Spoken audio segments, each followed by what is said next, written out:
Garibaldi's army, and a participant in patriotic circle in pre-unification Naples. In the catalogue of this not well-known artist, there is a curious oil on canvas called The Progress of America, which is located in the Museum of Arts in Catanzaro, together with about 40 other works of Cefali, including those documenting his Risorgimento experience. The Progress of America is signed and dated 1880 on the base of a small column under which is written Civil Progress. The painting was realized during his stay in Naples, in a year that coincided with an intense activity as a painter and as a member of the parliament in Left Party. My paper proposes to analyze the unusual iconography of this painting in Italian art. It references a moment of radical social reform between Italy and America in late 19th century, with a particular attention on women's issues. First, I spend a few moments on this not well-known painter and his circle, presenting some brief biographic details which are useful to understanding more about Cefali's political position when he painted this canvas. Andrea Cefali, that we can see in this self-portrait painted before his departure with Garibaldi, was the leading figure of the Calabrian art in late 19th century, and was one of the most interesting figures in the south of Italy, also for his strong social and civil commitment.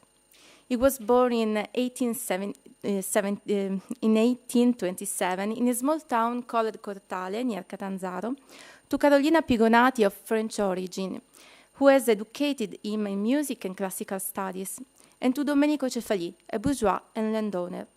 Cefali's family was of liberal ideas. His grandfather had supported the revolution of 1798. His brother Raimondo and also his sister Vittoria and Anne were all patriots involved in the unification of Italy. Andrea Cefali's early education was at the Royal College of Catanzaro, where the patriot Luigi Settembrini taught. Settembrini was arrested in Catanzaro by the Bourbon police. Then Cefali moved to Naples in 1842, where he trained at the Royal Institute of Fine Arts under the academic painter Filippo Marsigli. Later on studied in the private school of Giuseppe Bonolis. His training was interrupted in 1848 when he took part in the revolutionary movement.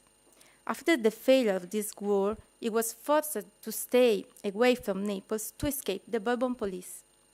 When he returned back to Naples in 1855, he restarted his artistic study in the class of Giuseppe Mancinelli, professor of drawing at the National Academy.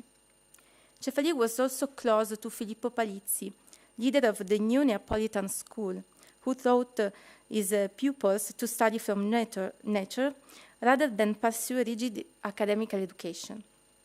In these years, the Neapolitan house of Cefali served as a meeting point for young patriotic artists and musicians. Cefali joined Garibaldi's campaign in Calabria and Naples.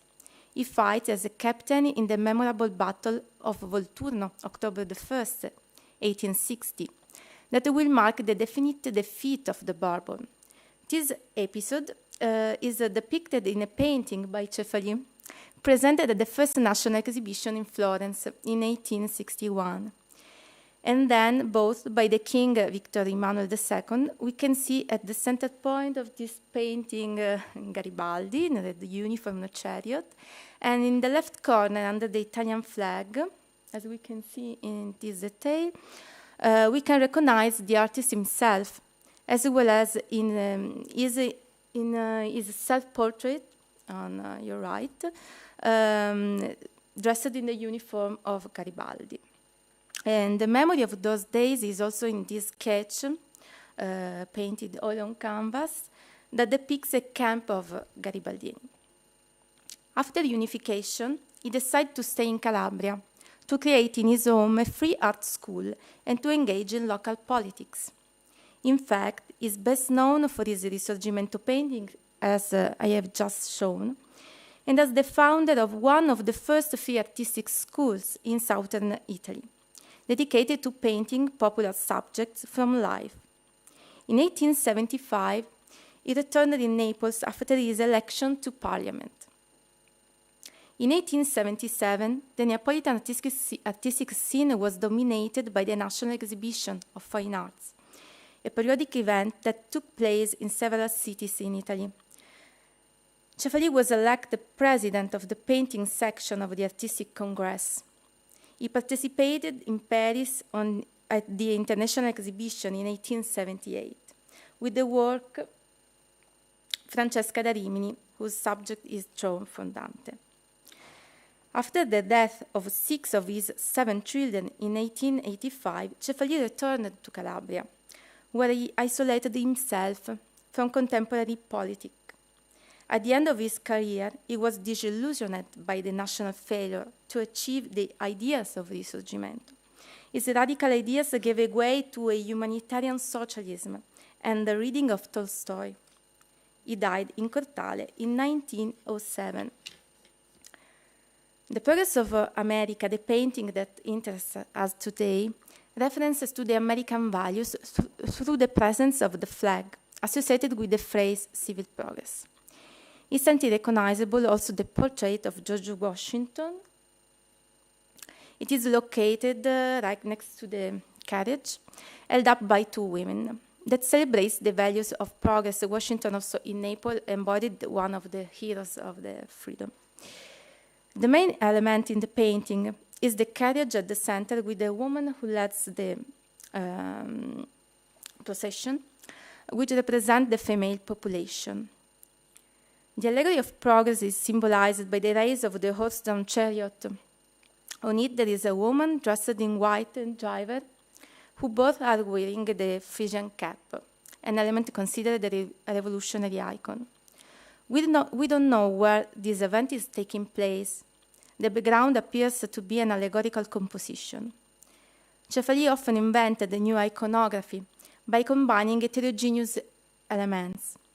At the first glance, it seems that the painter was celebrating the contrast between the old world, the monk grounded with the Inquisition inscription in the lower corner, Moorish architecture and Arabian costumes, with new elements of progress, modern clothes, balloon, the train, and the telegraph.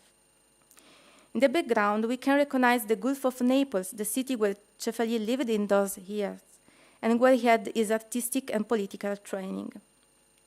From the point of view of the invention of the subject, there seems to be no direct prototypes for this painting. The bizarre allegory seems almost an iconographic pastiche.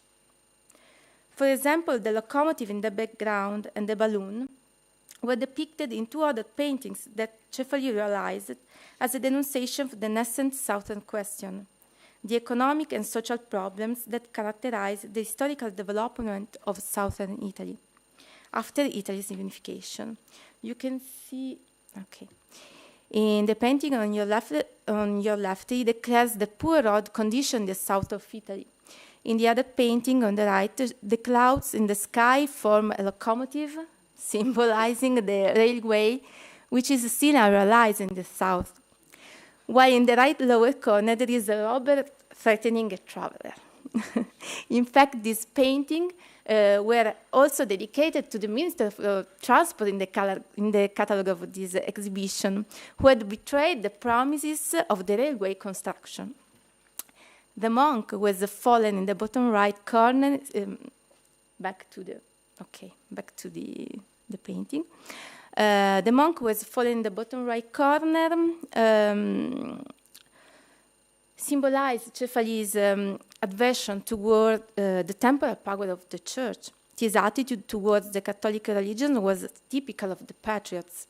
Cefali declared his political position about this in other works, such as this sculpture representing an allegory of Italy, located in a square in front of a church. A woman that turns her shoulders to religious building to symbolize the anti-clericalism of Risorgimento. Based on the evidence offered in the first biography of Cefali, written by Giuseppe Barone, when the artist was still alive, the painting, The Progress of America, was commissioned by an American committee, which supported the candidacy of Vittoria Vandalle at the US presidency. Clearly, the Italian name indicates Victoria Hoodle, the first woman, and not Hillary Clinton, to run for president of the United States in 1872. I propose to identify her as the woman in the white dress on the chariot.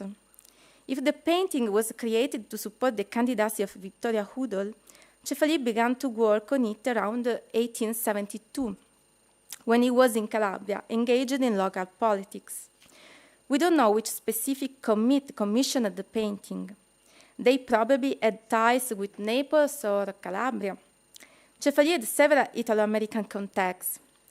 In addition, we have to consider that in cities such as New York, Boston, Chicago, Cleveland, and so on, there were labor movements organized by Italian immigrant women.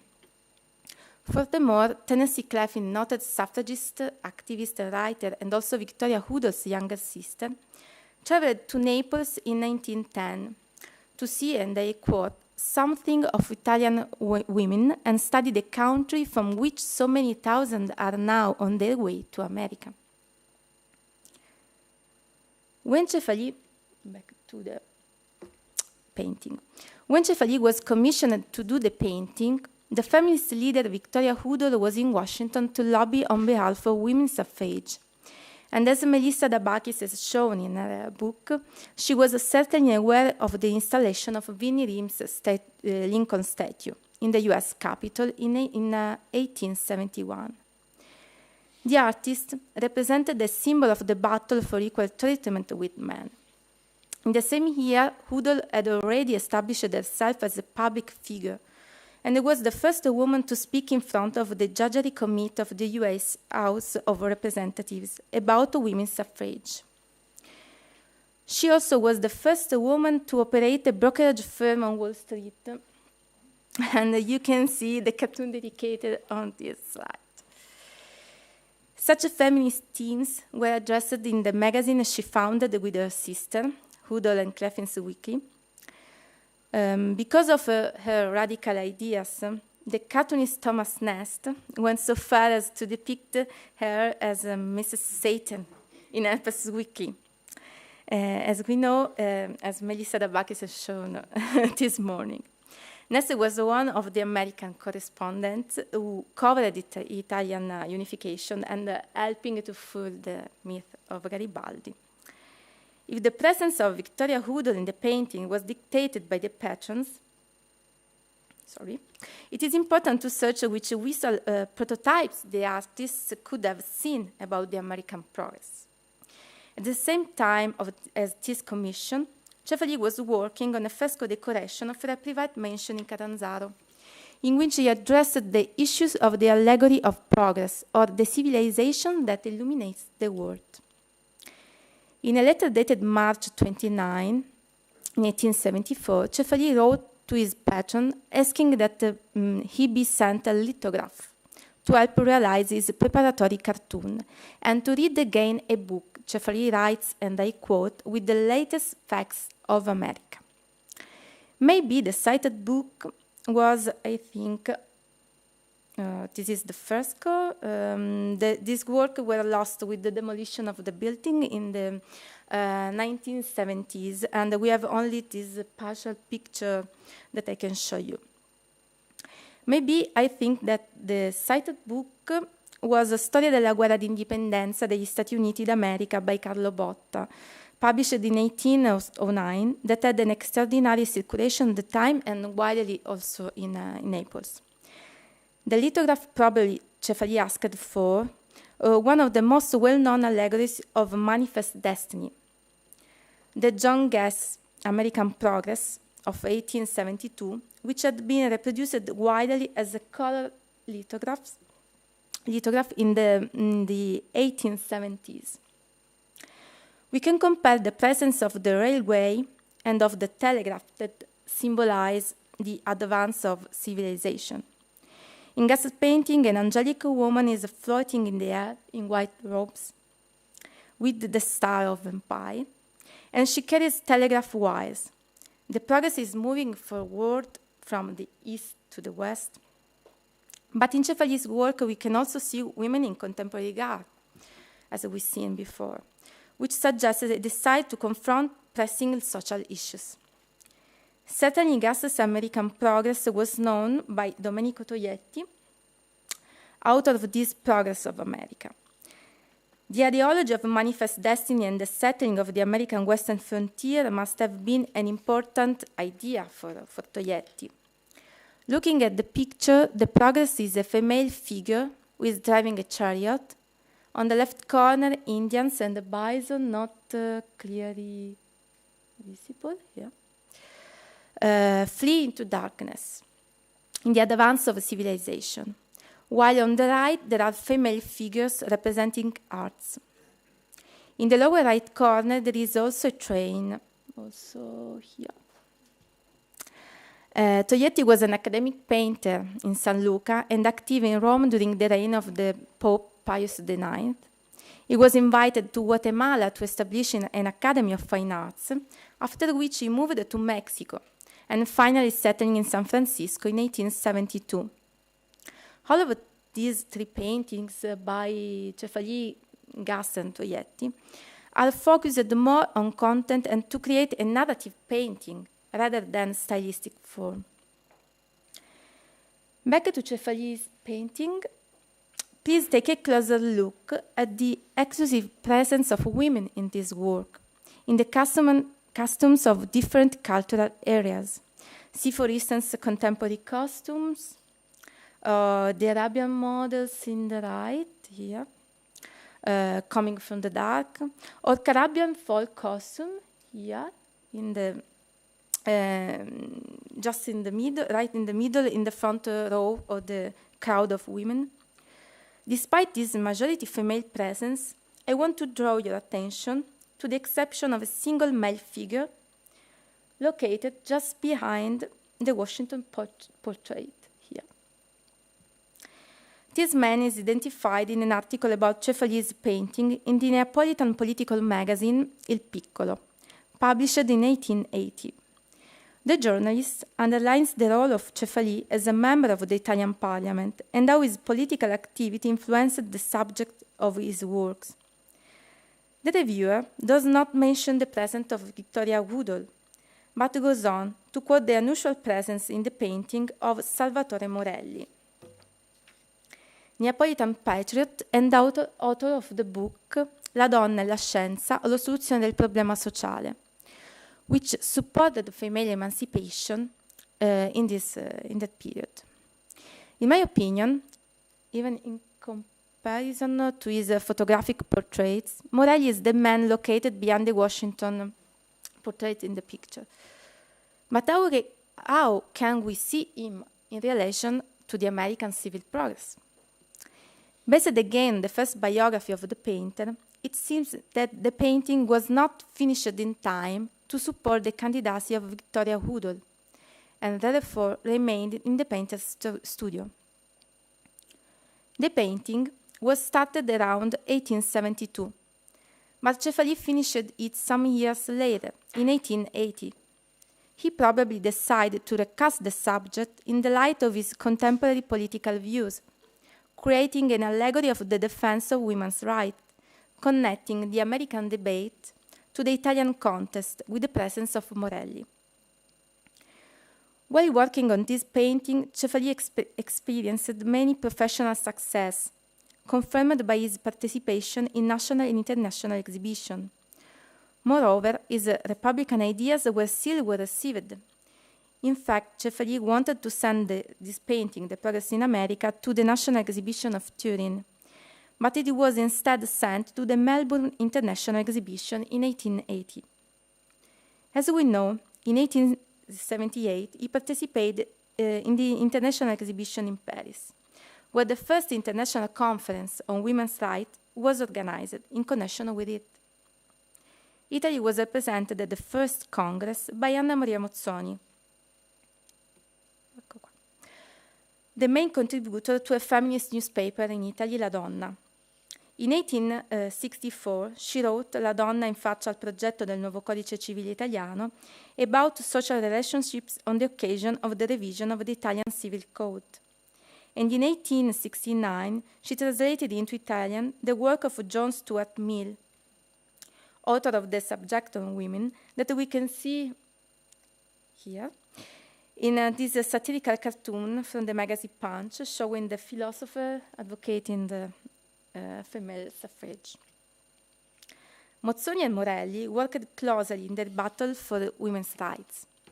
Morelli was convinced that, I quote, "the woman is the highest form of the genius of nature."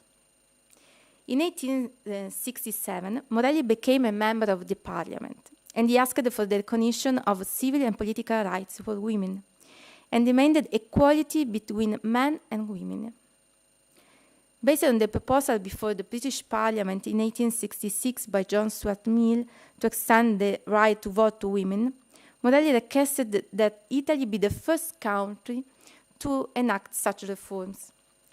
He received praise from Garibaldi and Mazzini, who were also supporters of women's rights. Morelli's ideas had a certain echo abroad, especially in France, where he was nicknamed Salvator Mulierum. He was the only member of parliament who supported Mozzoni and their petition for women's rights to vote. In 1877, and in the same year, a satirical cartoon was published in the Italian-French newspaper Mayan Journal, in which Morelli was dressed as a woman, as you can see, sitting on a toilet. He's holding his book with one hand, and with the other he moves women puppets. In a corner, just here, he's lying in a bed, while a woman makes a bloodletting, I think. Andrea Cefali knew the Neapolitan Salvatore Morelli and his innovative ideas, as both were members of parliament in the Left Party. In the new Italy that emerged from the Risorgimento after 1861, women obtained only the rights to education and to inheritance. This was despite the support radical women gave to the patriotic cause, and in opposition to the beliefs of Garibaldi, who pressed for female emancipation and the participation of women in public life. In conclusion, the painting by Cefali, before this research, has been interpreted as a general salute to the American values of civil progress. But now it is possible to read this iconography as an allegory of the debate about women's rights, identifying two characters portrayed in Vittoria Hudol and Salvatore Morelli, the two main protagonists of this battle in their countries. This painting is revered as a unique case of study in 19th century Italian art compared to what is known. It not only underlines Andrea Cefali's Republican sympathies in the post-unification period, but also demonstrates a shared American-Italian iconography regarding the debates about the civil rights of women. Cefali's painting is an interesting point of contact in this debate on women's suffrage, and serves as a significant testimony of the idealization of American republicanism in post-unification Italy. Thank you.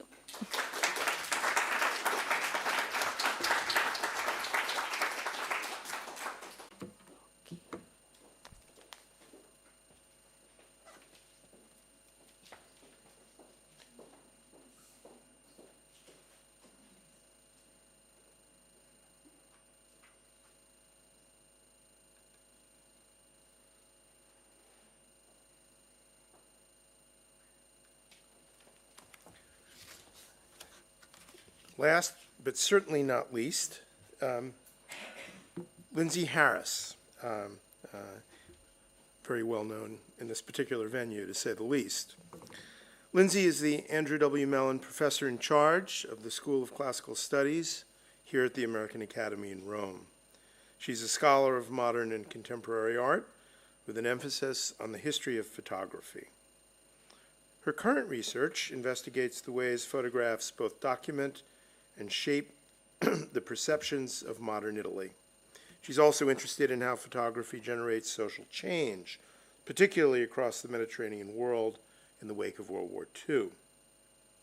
She's contributed to exhibitions at the Joan Miró Foundation in Barcelona and the 2007 Venice Biennale and the National Gallery of Art in Washington.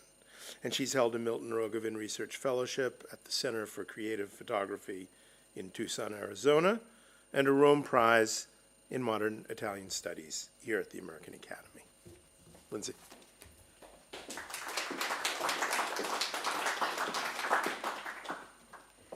Thank you very much, everyone, for coming to the organizers today, and for it's just been a very informative day, and I look forward to incorporating the many things that I've learned you'll see that I've touched on several threads that have been introduced in other papers today, and it will be interesting to really digest all of this material. Okay. Today I want to discuss two instances when photography provided a means to reflect upon the very notion of republic in Italy and the United States through representation of these nations' capital cities, Rome and Washington, D.C. These are two cities that I know well personally. I have spent the past few years living and working in Rome, and I am a native of Washington. But it is only recently, thanks in part to this conference, that I have begun to think about two questions of representation that guide my remarks this afternoon. First, how do capital cities embody the ideals of the nations they represent? And second, how are ideals, an abstract concept, made visible through photography, a medium that, different from painting and sculpture, records what Roland Barthes refers to as a referent, or a subject that exists in the visible world? National capitals and photography both traffic in the dichotomy that exists between idealism and reality. Or I like the phrase that Leonardo used this morning, fiction and nonfiction. I've begun to think of it like that. Cities like Rome and Washington are constructed or reconstructed to represent in their urbanism and architecture the common myths, values, and beliefs that form the basis of a cohesive national identity. While built to embody a set of aspirations, they are also contemporary cities that must meet the needs of everyday life. They thus function as microcosms of both the ideals and the iniquities that characterize a nation as a whole. As architecture critic Montgomery Schuyler observed in 1902, whatever concerns the capital concerns the nation. Similarly, photography is a medium that from its inception in the mid-19th century has enjoyed an intimate relationship with the real and with shared ideals that forge national unity. A record of light reflecting off the surface of its subjects, photographs capture an image of the world as it is, offering what we might call a truth to presence. Yet the choice of subject and how it is portrayed, the viewpoint, range of focus, and cropping, is as subjective as with any other art. In this regard, photographs reflect the perspective of the person behind the camera, offering us a window into his or her perspectives on the world around them. In her recent book, Wasteland, architecture historian Vittoria Di Palma provides a useful framework for thinking about places that exist in the cultural imaginary as pristine environments, yet beneath their surface lurks a reality so sordid as to provoke disgust. While Di Palma focuses her argument on the schism between wilderness and post-industrial landscapes, the same Janus-faced quality she describes also applies to Rome and Washington in the mid-19th century, when both cities served as symbols of their respective republics, for better or worse. I want to begin with an image that represents neither Rome nor Washington, but a fictional landscape of the artist's invention. J.M.W. Turner's The Golden Bough shows the painter's vision of the moment in Virgil's poem, The Aeneid, when the Trojan hero Aeneas comes to Cumae to consult the Sibyl, a prophetess. She tells him that he can only enter the underworld to meet the ghost of his father if he offers Proserpina a golden bough cut from a sacred tree. Turner portrays the Sibyl holding a sickle and the freshly cut bough in front of Lake Avernus, the legendary gateway to the underworld. The dancing fates in the center of the painting and the snake in the foreground hint at death and the vices of the underworld amid the beauty of the landscape. In 1910, some 80 years after the Golden Bough was first exhibited in London in 1834, the Italian writer and editor Arnaldo Cervesato reproduced Turner's painting on the cover of his book, Latina Tellus, La Campagna Romana. Cervesato's publication was part of an outpouring of books on the Roman countryside in the 19th century, when much of the landscape was first excavated by archaeologists. The majority of these texts recount the history of the region in antiquity. Cervesato, in contrast, strived to recount to his readers the, quote, great tragedy, end quote, of the countryside just beyond the Italian capital at the turn of the 20th century. quote, "This desert is more than a sumptuous landscape of the ruins of aqueducts and villas, of circuses, temples, statues, and churches," wrote Cervesato. "This deserted countryside also lives. It teems with an existence that has been ignored for far too long." End quote. The reproduction of Turner's landscape in this context introduces a way to understand how photography frames contemporary perceptions of Rome and its countryside, which as its capital functions as a synecdoche for the ideals of the Italian Republic at the time. Most immediately, this image simply looks different from the original canvas when reproduced here. Turner's landscape no longer effuses with the British painter's signature command of luminosity and atmosphere, achieved through his unique process of layering washes of pale color on a white ground. Instead, the halftone photographic reproduction, a new technology in Italy in 1910, drains the painting of color and subtlety and presents it instead as starkly defined areas of black and white. Second, Turner's scene appears on the cover as an illustration of the surrounding text, which alters the painting's significance, particularly with regard to place. In Virgil's account of the Golden Bough, the entrance to the underworld is located near Lake Avernus in the present-day region of Campania, south of Rome. While Turner remains faithful to the poet's geography in his painting, the reproduction of his work beneath the subtitle of Cervesato's book dislodges Turner's view of the underworld from the outskirts of Naples and situates it instead in the Roman Campania. Since Virgil's meditations on the loss of the countryside to military invasion, written during the civil war of the Roman Republic, the countryside of Rome has been portrayed as a rural world unspoiled by the corruption of the city, yet caught up in the quagmire of its current events. After Rome became capital of Italy in 1870, which sparked a surge in population and, as a consequence, urban growth, this familiar narrative began to take on a new, more insistent tenor. In 1910, as Italy prepared to celebrate 50 years of unification, Latina Tellus thrust this tradition even further into the modern era. The volume features some 400 photographs, an unprecedented number for Italian publications of the period. Some reproduce paintings, like Turner's landscape, while the majority represent contemporary views of the Roman country. By harnessing the freedom and portability of photography to illustrate Latina Tellus, Cervesato and the artists, writers, and intellectuals who contributed photographs to the book insisted that the abyss between the myth and the reality of the Roman Campagna be redressed by Italy's leaders. Latina Tellus thus presents a succinct case study to assess how photography offers an index of an Italian mindset about republicanism during this period. So how exactly do the photographs in Latina Tellus do this? The scores of photographs reproduced in Cervesato's book vary in every way possible, from subject to composition to aesthetic to photographer, if indeed the photographer is known. Diverse, numerous, and integrated into the text, another great technological achievement of this book, the photographs and their presentation call to mind André Malraux's landmark Museum Without Walls, which was first published in French in 1947, some 25 years after Latina Tellus. Rather than illustrate the richness of the history of art, however, the visual variety of Cervesato's volume offers insight into the polarized view of the Roman Campagna around 1910, as in his words, quote, "the cradle of time on the one hand, and on the other, a tomb of civilization, where reality was more primitive than the darkest Africa," end quote, a point to which I will return. To highlight this vast schism between the idealization of Rome's countryside and the crudeness of local inhabitants' living conditions, Cervesato established first the picturesque qualities of the countryside. Readers of Latina Tellus would have already been familiar with an idyllic vision of Rome's rural surroundings from contemporary painting. Starting in 1904, a group of artists known as the Scuola Romana dei 25 would get together on Sundays and venture into the country to paint, much like the Macchiaioli had done in Tuscany.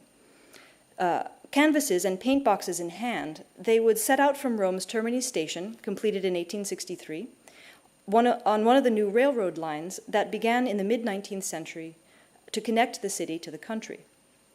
Inspired by the region's Arcadian landscape, its barren hills and hazy human atmosphere of the kind Turner evoked in his painting, painters like Enrico Colman, who I should say has no relation to Charles Colman, though he is the son of another painter called Charles Colman, who was British, also in Rome, whose La Campagna di Roma Desolata of 1901 was among the paintings reproduced in Latina Tellus, created scores of landscapes that reinforced a vision of Rome's surrounding country as an environment distinguished by its purity and savage beauty.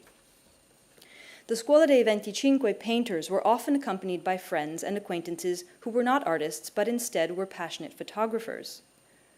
Oreste Scambati, for example, son of the celebrated musical composer Giovanni Scambati and a noted doctor in his own right, regularly joined these Sunday outings. His photographs of the Campagna echo the visual criteria of the 25 canvases.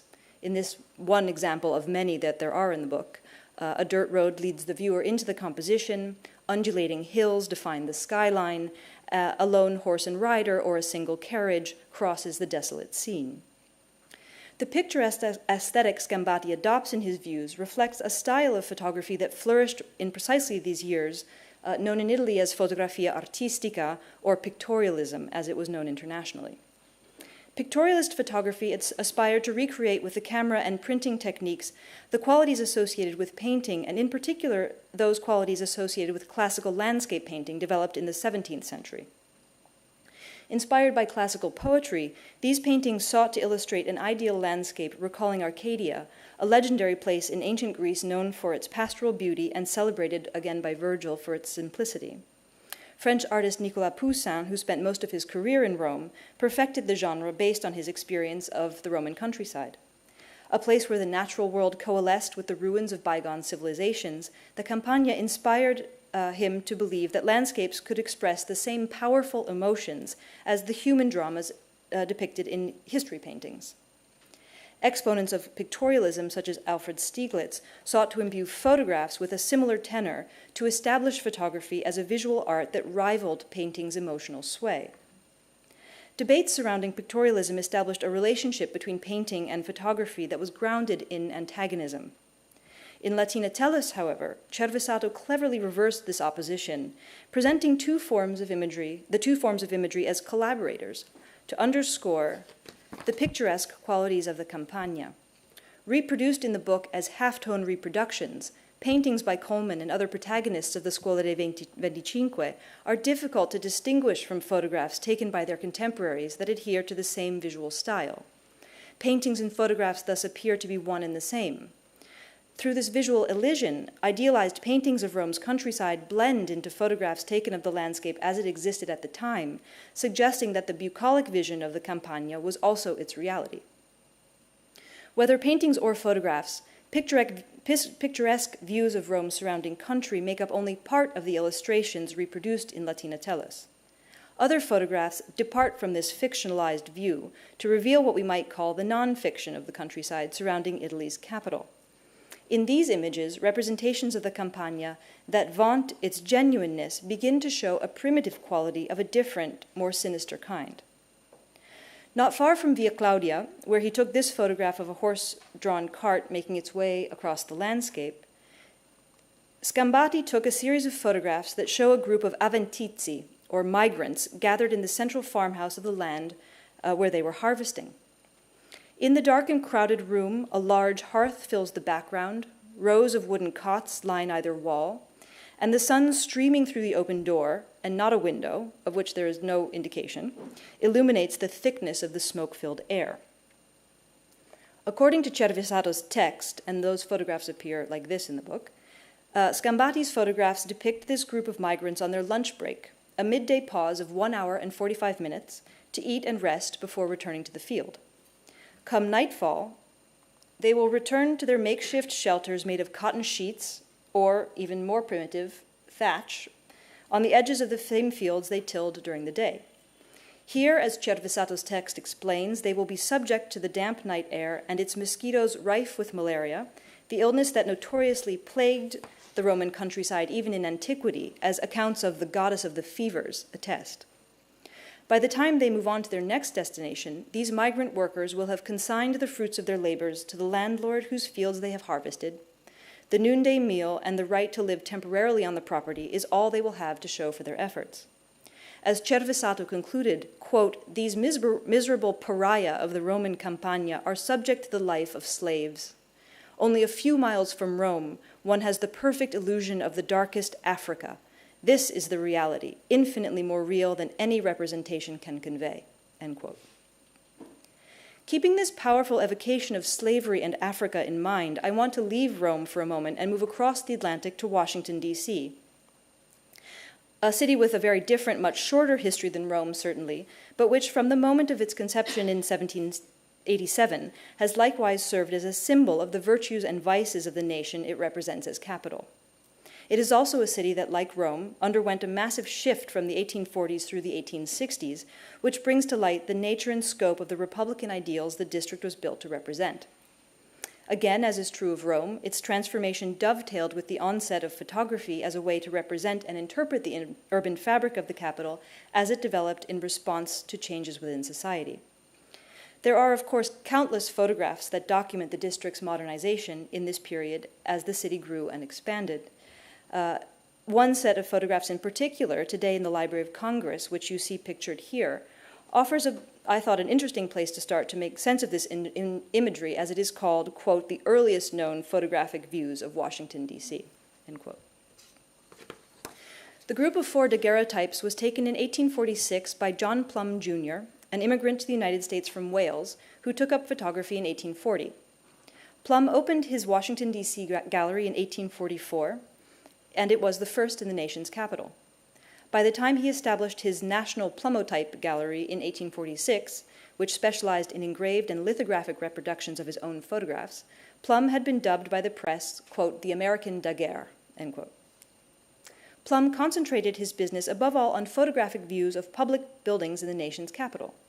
The United States Journal, on January 29, 1846, described Plum's gallery as, quote, an establishment whose superior merits are well deserving the notice of all who feel an interest in the beautiful art of photography. We are glad to learn that this artist is now engaged in taking views of all of the public buildings which are executed in a style of elegance that far surpass any we have ever seen. It is his intention to dispose copies of these beautiful pictures, either in sets or singly, thus affording to all an opportunity of securing perfect representation of the government buildings, end quote.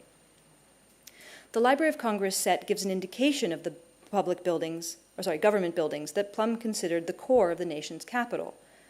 The President's House, the People's House, as it was known, or the Capitol, the General Post Office, and the United States Patent Office. So what did these buildings convey to Plum and his contemporaries about the values of the American Republic? And how did Plum illustrate these views through photography? Designed by James Hoban, a young Irishman who studied architecture in Dublin before coming to America after the War of Independence, the President's House, or the White House, was intended as a residence that would embody the Republican values upon which the nation was founded. Its symbolic function was, in fact, a literal part of the building's foundation. When a cornerstone was laid in 1792, it was outfitted with a brass plate inscribed with the names of the nation's president, the city's 3 commissioners, the building's master mason, and a closing command, Vivat Republica. Plum's depiction of the building underscores its expression of the nation's Republican ideals. Shot at an oblique view, the photograph emphasizes the geometry and harmonious proportions of the edifice. The many windows perforating its neoclassical facade, along with the soaring height of the semicircular portico, imbue the structure with space. The building's openness conveys in architectonic terms, I think, the value of transparency, a trait that connotes welcome to the people it was erected to serve while flying in the face of corruption, a vice the Founding Fathers vilified. The candor that characterized early government buildings in the district is even more evident in Plum's representation of the Capitol under construction. Known originally as the People's House, the building is shown from a frontal perspective that brings into relief the symmetry of its design and the expanse of greenery surrounding it on all sides. Replete with classicizing details, the rustication on its base, the central colonnade and pediment, the pair of Pantheon-like domes flanking its roofline, the building boasts an elegance of the kind cited in the newspaper's accounts of Plum's work, as well as a sense of balance. By highlighting in its frank composition the equilibrium of the building's design, Plum's photograph illuminates the principle of equality upon which the Republic was based. At the same time, the evenness of the 3 horizontal strata of Plum's image, the equal space given to the gardens in the foreground, the Capitol in the center, and the expanse of sky overhead, signals the importance of balance in the design for Washington, D.C. between urban and rural environments. In this regard, the district and Plum's representation of its crowning architectural symbol reflect the persistence of country life in the nation's capital, a characteristic the Founding Fathers held dear. Agriculture, wrote Thomas Jefferson in a letter to Washington, is our wisest pursuit because it will in the end contribute most to real wealth, good morals, and happiness, end quote. Green space also fills the foreground of Plum's photograph of the General Post Office, where a trimmed lawn and a stand of young trees line a newly laid street. Plum's composition underscores the relationship of the post office to the road and horse and carriage, key elements required for the postal system to provide communication. Post offices, often of a similar neoclassical style, were frequently among the first buildings constructed to mark the beginnings of new towns as the United States grew with westward expansion. The replication of representative buildings and the circulation of images of those structures across the country reinforced the values for which these buildings stood. In this regard, we see in Plum's photograph an indication of how America updated a process of expansion the Romans themselves had perfected centuries earlier as their own empire spread across the Mediterranean.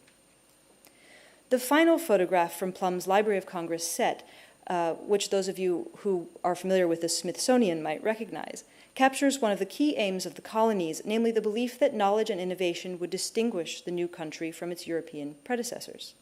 Shot from an upstairs window in one of the houses in the foreground, the photograph shows the United States Patent Office designed by Robert Mills in 1836. Unlike his views of other government buildings, which were surrounded by lawns or gardens, Plum here selects a vantage point that shows the Patent Office, a building intended to protect people's innovations, rising above the houses where those very people reside.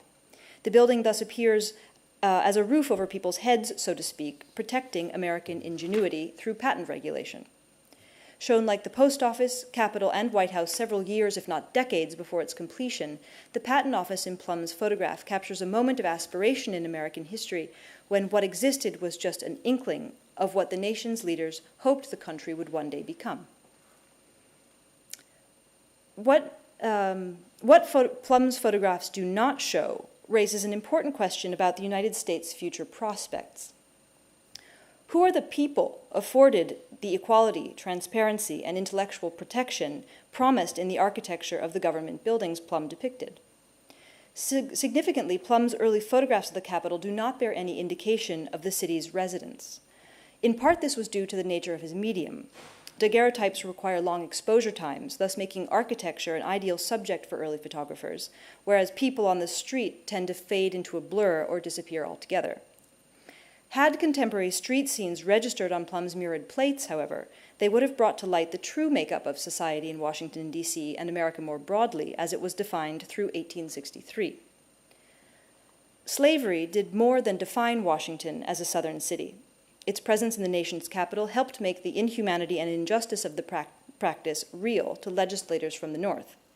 In the relatively small space of the district, Northerners could experience the institution and its effects firsthand. They saw it in Washington's homes and public buildings and in slave auctions. They saw it in the chained groups of black men and women who were forced to march through the streets past the Capitol as they made their way to slave ships moored on the Potomac.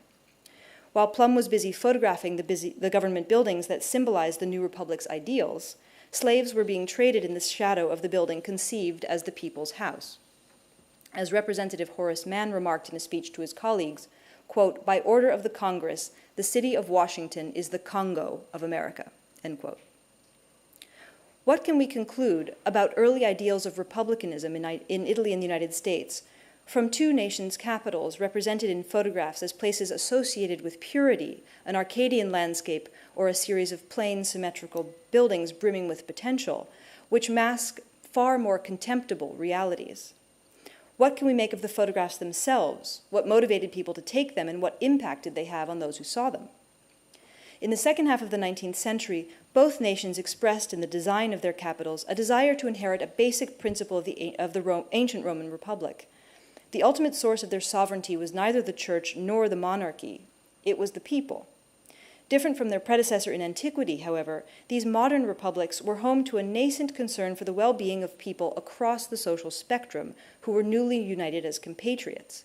Photography, a medium in the hands of average citizens, offered a way, directly or indirectly, to ferret out injustice, rouse people's emotions, and generate social change. In the case of Rome, Latina Tellus presents a pioneering example of a photographic book that appealed to the emotions of Italy's leaders, forcing them to recognize that much closer to home than Africa, specifically Libya, which Italy would invade in 1911, as this newspaper account here indicates, lived a community afflicted by poverty, illiteracy, and disease, living in huts, again, more primitive than those in the Congo. And this is an illustration from Latina Tellus. This book was part of a larger campaign at the time to reclaim the Roman Campagna, much of which was swampland, to rid the region of malaria, a disease whose mosquito-borne origins were first discovered, in fact, by Italian scientists in 1897 in precisely this region. A push to teach literacy to local itinerant populations was also part of these programs to enable people to read the instructions on how to administer the quinine they received to combat malaria. Latina Tellus thus presents a photography book ahead of its time, intended to spark rural reform several decades before the United States Farm Security Administration photographers, such as Walker Evans or Dorothea Lange, produced the most famous examples of this type of publication. Plum's photographs of Washington, D.C. originally circulated as engravings or lithographs, of course with a very different purpose. Their aim was to celebrate the aspirations of the capital city and its government buildings and make them plain to the American public. At least we assume this was the case, based on period newspaper accounts that lauded his imagery for this reason. Like the photographs in Cervesato's volume, Plum's images communicated a set of ideals to contemporary viewers with an immediacy born of their capacity to convey emotion. Power, monumentality, equality, these are some of the concepts captured in these architectural views. Importantly, Plum's views circulated as images alone, with no additional text other than didactic information. Cervesato, in contrast, directed viewers to see his imagery in a specific context, one that highlighted the abyss between reality and imagination. Viewed in light of one another, these two bodies of photographs offer an important reminder about the fallibility of photography and of social ideals, which are ultimately both as subjective as the people who put them to use. Thank you.